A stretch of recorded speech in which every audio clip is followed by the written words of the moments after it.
اعوذ باللہ من الشیطان الرجیم، بسم اللہ الرحمن الرحیم، وحدہ لا شریک لہ، سابق وفاقی وزیر ملک امین اسلم صاحب آج ہمارے ساتھ موجود ہیں۔ شریک گفتگو میں اپنی گفتگو کا آغاز کرتے ہیں۔ ملک کی موجودہ سیاسی صورتحال اور بالخصوص لاڈا کی سیاسی صورتحال کے حوالے سے ملک صاحب، میرا پہلا سوال معذرت کے ساتھ، یہ الیکشن نہیں سلیکشن ہے، ٹپے پہ ٹپا لگے گا، کیا بولیں گے سر آپ؟ جی بالکل، بسم اللہ الرحمن الرحیم۔ ارمانی صاحب، اس بار یہ بڑا کوئی عجیب سا الیکشن ہو رہا ہے، کچھ سمجھ ہی نہیں آ رہی۔ پہلے قدم سے یہ کچھ بکھرے ٹائپ کا الیکشن ہے، تو اللہ خیر کرے۔ اس ملک کو میں سمجھتا ہوں کہ ایک صاف اور شفاف الیکشن کی ضرورت ہے، اور اگر صاف اور شفاف الیکشن نہیں ہوتا تو پھر یہ الیکشن انتشار کی طرف لے کے جائے گا ملک کو، جو ہمارا ملک اس وقت متحمل نہیں ہو سکتا اس چیز کا۔ تو دعا یہی ہے کہ اللہ تعالیٰ جو بھی ہماری ایڈمنسٹریشن ہے اس سے اور الیکشن کمیشن اس چیز کو بالکل لازم بنائے کہ ایک صاف اور شفاف الیکشن ہو اور اپنے وقت پر ہو، تاکہ لوگ اپنی رائے دیں اور پھر ایک ایسی حکومت بنے جو کہ پاکستان کو سیاسی استحکام بھی دے سکے اور معاشی استحکام بھی دے سکے۔ یہ الیکشن نہیں سلیکشن ہے، یہ الیکشن نہیں سلیکشن ہے۔ حسب روایت میں اگر یہ بولوں بحیثیت صافی کہ ایک بار پھر عوام کو الو بنایا جا رہا ہے، بے وقوف بنایا جا رہا ہے۔ اگر سلیکٹڈ لوگوں کو انہوں نے سامنے لانا ہے تو پھر الیکشن کروانے کی کیا ضرورت، اتنے اخراجات کرنے کی کیا ضرورت، عوام کو الو بنانے کی کیا ضرورت؟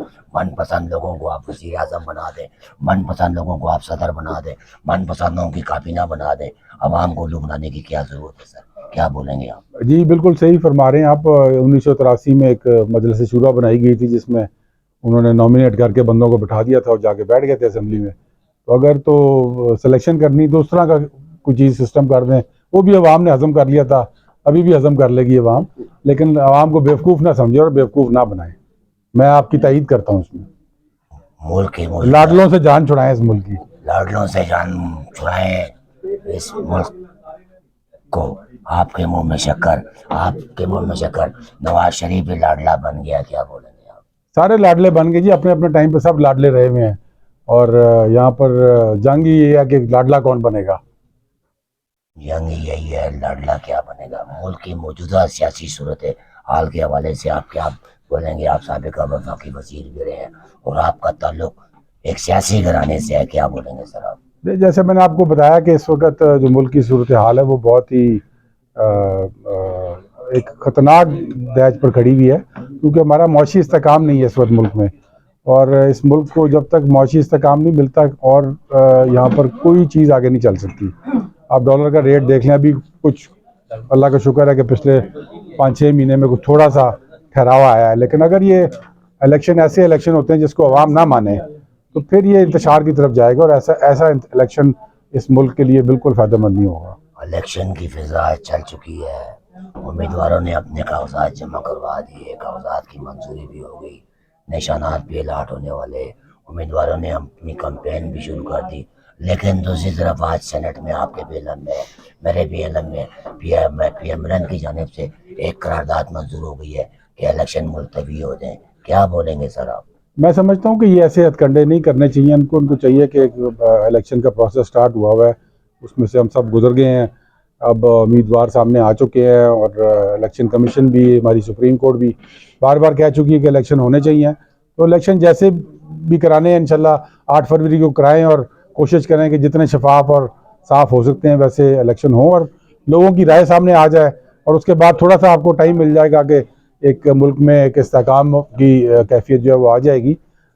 مطلب اس میں استحکام آنا چاہیے، کوئی استحکام پارٹی نہیں آئے، استحکام چاہیے پاکستان کو۔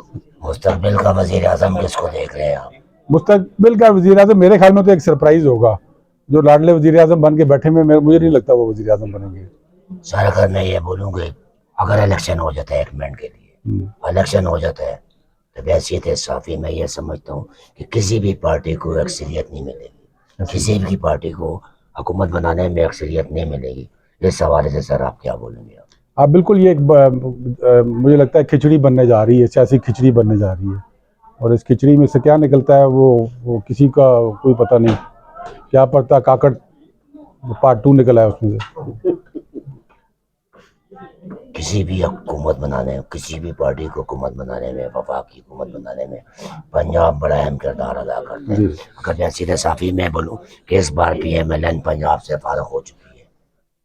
ہاں بالکل، پنجاب کا جو موڈ ہے وہ کافی اس وقت بگڑا ہوا ہے، لوگ غصے میں ہیں، لوگوں کو دماغ میں دیکھیں محرومیاں ہیں، مہنگائی جس طرح کی ہم نے دیکھی ہے پچھلے 2-3 سال کے اندر، اور خصوصاً 16 مہینے کی جو مہنگائی تھی وہ لوگوں کو یاد ہے اس وقت کہ وہ کیا ہوا تھا، کہ ہر چیز کا ریٹ جو ہے وہ اب مہینوں کے اندر ڈبل ہو گیا تھا، اور لوگوں کی آمدن وہی کی وہی رہی.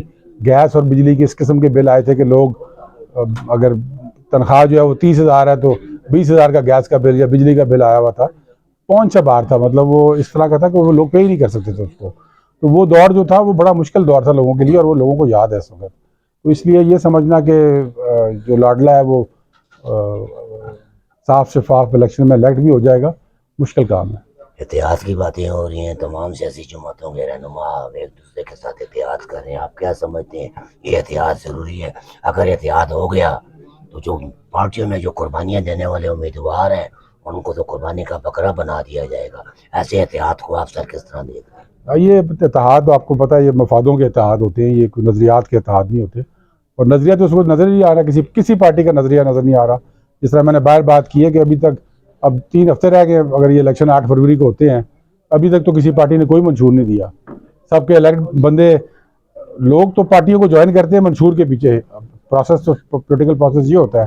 لیکن ابھی تک جو منشور آیا نہیں، لوگوں نے پارٹی جوائن کر کے ٹکٹ ہاتھ میں پکڑے ہوئے، ان کو پوچھا کہ بھائی تم یہ ٹکٹ تم نے پکڑا ہوا نون کا یا میم کا یا پیپل پارٹی کا، تو کیا کرو گے تمہاری پارٹی کیا کرے گی آگے الیکشن میں؟ کسی کے پاس کوئی جواب نہیں ہے. ہم نے تو انڈیپینڈنٹ اپنا اسٹانس لیا ہوا ہے، اور آپ کے سامنے ہے ہمارا بڑا کلیئر اسٹانس ہے کہ ہم نے اٹک کے حقوق کی بات کرنی ہے، اور انشاءاللہ یہ حقوق اٹک کو لا کے دینے ہیں، جس میں رائلٹی ہے ہمارے ضلع کے غازی بروستہ کے پروجیکٹ کی، اور یہاں پر جو گیس کی مد میں لوگوں کو اپنے حقوق نہیں مل رہے، وہ ہم نے انشاءاللہ اٹک کو لا کے دینے ہیں. بحثیت صافی سر اگر میں یہ بولوں کہ نواز شریف کو ایک پلاننگ کے تحت لایا گیا، نواز شریف کو ایک پلاننگ کے تحت لایا گیا، لانے کے بعد نواز شریف کی کشتی بھنور میں پھنس چکی ہے. نواز شریف کو سمجھ نہیں آ رہی کہ میں اب کیا کروں، کیا بولوں؟ سارے ہی بھنور میں پھنسے ہوئے ہیں اس وقت، اور اللہ تعالیٰ اس بھنور سے اس ملک کو نکالے، کیونکہ جیسے میں نے بتایا کہ یہ ملک اس وقت مزید انتشار کا بالکل متحمل نہیں ہو سکتا. اللہ تعالیٰ اس کو بہتری کی طرف لے کر جائے، اور اللہ تعالیٰ جو آپ نے بات کی ہے اللہ تعالیٰ وہ نہ کروائے کہ اس قسم کی سلیکشن ہو کہ جس کو لوگ ایکسیپٹ نہ کریں. حلقہ 49 کے آپ امیدوار ہیں، میری دعا ہے کہ اللہ پاک آپ کو کامیاب کرے. بہت مہربانی. اس سے آگے آپ کے مقابلے میں PMLN بھی ہے، پیپل پارٹی کے بھی امیدوار ہوں گے سر، میجر طاہر صادق بھی ہوگا سر. آپ جب ووٹ مانگنے جائیں گے عوام کے پاس کیا کارکردگی پیش کریں گے، کیا فارمولہ ہوگا سر؟ دیکھیں میں نے پچھلی بار الیکشن نہیں لڑا تھا، اور حالات آپ کو پتہ ہی ہیں کسی وجہ سے الیکشن نہیں لڑا تھا، لیکن اس کے باوجود بھی جو کچھ میرے پاس اختیار تھا لوگوں کی خدمت بھی کی ہے. اور اٹک ضلع کا ہر ہمارے خصوصاً اس سن 49 کا ہر دیہات، ہر گلی محلہ کچھ نہ کچھ وہاں پہ ہم نے کام کیا ہے، خدمت کی ہے، اور لوگوں کو جو کچھ ڈیلیور کر سکتے تھے وہ کیا ہے بغیر ووٹ لے کے. یہ پہلی بار ہوا ہے کہ ووٹ نہیں لیا لیکن کام کر کے دکھا دیا ہے. تو یہ ہم نے ثابت کیا کہ یہ ہمارا تعلق لوگوں سے ووٹوں کا نہیں ہے، ہمارا تعلق ان سے محبت اور خدمت کا ہے، اور انشاءاللہ وہ کرتے رہیں گے. اگر انہوں نے الیکٹ کیا تو ان کی بڑی مہربانی، پھر ہم ان کے حقوق کے لیے لڑیں گے. جو ویسے بھی لڑائی کر رہے ہیں انشاءاللہ اس سے بہتر طریقے سے لڑیں گے اور اٹک کو اس کے حقوق دلائیں گے. میں نے بڑے کلیئر ہم نے ایک اپنا سب سیاست اور صحافت سے ہٹ کر جناب کے ساتھ، جناب کے گھرانے کے ساتھ میرا ذاتی تعلق ہے، لیکن نہایت معذرت کے ساتھ سر بحیثیت آپ سیاستدان کیا سمجھتے ہیں جو کچھ عمران خان کے ساتھ ہوا صحیح ہوا یا غلط ہوا؟ ایک نمبر 2، PTI کو چھوڑنے کا فیصلہ ایک آپ نے نہیں کیا، بڑے بڑے پھنیروں نے کیا، یہ فیصلے صحیح ثابت ہوں گے یا غلط ثابت ہوں گے؟ لیکن PTI کو چھوڑنے کا فیصلہ میرا صرف ایک وجہ تھی اس کی، جی سر، اور وہ ایک میرا ان سے اختلاف تھا اس چیز پر کہ اپنے ہی اداروں کے خلاف محاذرہ کر کے سیاست نہیں کی جا سکتی. اور یہ بڑا کلیئر تھا میرا سٹانس، نہ میں نے کل وہ سیاست کی ہے، نہ آج کی ہے، نہ میں کل کروں گا وہ سیاست. کسی بھی ملک میں یہ سیاست نہیں ہو سکتی، کامیاب نہیں ہو سکتی. اور باقی عمران خان صاحب جو ہیں ان کو انصاف ملنا چاہیے، جیسے کہ ہر پاکستانی کا حق ہے انصاف لینا، اس طرح ان کو بھی انصاف ملنا چاہیے اور زیادتی نہیں ہونی چاہیے ان کے ساتھ. اور اللہ تعالیٰ وہ ایک بہادر لیڈر ہیں، اس میں کوئی شک نہیں ہے، میرے محسن ہیں، اور اللہ تعالیٰ ان کو انصاف بھی دلائے اور اس قوم کی خدمت کرنے کا جذبہ ان میں اللہ تعالیٰ ان کو موقع دے. آخری سوال، 18 جماعتیں مل کر حکومت مل کے بھلے جو مرضی کرے، عمران خان ہیرو بن چکا ہے، کوئی مانے یا نہ مانے، کیا بولیں گے صاحب؟ بالکل عمران خان ہیرو بن چکا ہے، اس میں کوئی شک والی بات تو نہیں ہے. عمران خان اس وقت لوگوں کا ہیرو بھی ہے اور ایک بہادر لیڈر کے طور پر سامنے آیا ہے، جس نے تمام سختیاں برداشت کی ہیں اور وہ اپنے پیروں پہ کھڑا ہے. حلقہ 49 کا امیدوار ملک امین اسلم اپنے حلقے کی عوام کو کیا پیغام دیں؟ میں اپنے حلقے کی عوام کو یہ پیغام دوں گا کہ اٹک کے حقوق کے اوپر ہم نے ایک بڑا کلیئر سٹانس لیا ہوا ہے. یہ حقوق اٹک کے ہر گاؤں کو، ہر دیہات کو، ہر شہر کو اس کی جو پسماندگی ہے اس کو دور کر سکتے ہیں. اور اٹک کو جو محتاجی ہے اس وقت، یہ ایک پسماندہ ضلع سمجھا جاتا ہے، اس محتاجی سے اٹک کو نکال سکتے ہیں. تو آپ اس اٹک کے حقوق کو ساتھ دیں اور انشاءاللہ یہ اٹک کے مستقبل کے لیے بھی اور ہمیشہ کے لیے انشاءاللہ اگر ہمیں یہ رائلٹی غازی بروتھا کی مل جاتی ہے اور ہمارے جو گیس کی مد میں جو رائلٹی ہے وہ مل جاتی ہے اور ان لوگوں کو، دیہاتوں کو گیس مل جاتی ہے، تو یہ بہت بڑی فتح ہوگی، نہ صرف اٹک کی بلکہ پورے پاکستان میں آئینی حقوق کی یہ فتح ہوگی. جی ناظرین، یہ تھے ملک امین اسلم صاحب، سابق وفاقی وزیر، جن کی آپ نے گفتگو سنی ملک کی سیاسی صورتحال کے حوالے سے، لوکل سیاسی صورتحال کے حوالے سے. بحیثیت صحافی میں یہ کہنے پہ مجبور ہوں، میرے جو بھائی میرے ساتھ بیٹھے ہوئے ہیں ان کا تعلق ایک سیاسی گھرانے سے ہے. ان کے والد محترم میرے بڑے اچھے دوست تھے، ان کی بھی ضلع اٹک کے حوالے سے بڑی خدمات تھیں، بڑی خدمات انہوں نے پیش کی. اور میری یہ دعا ہے ملک صاحب کہ اللہ پاک آپ کو کامیاب بہت مہربانی. اسی کے ساتھ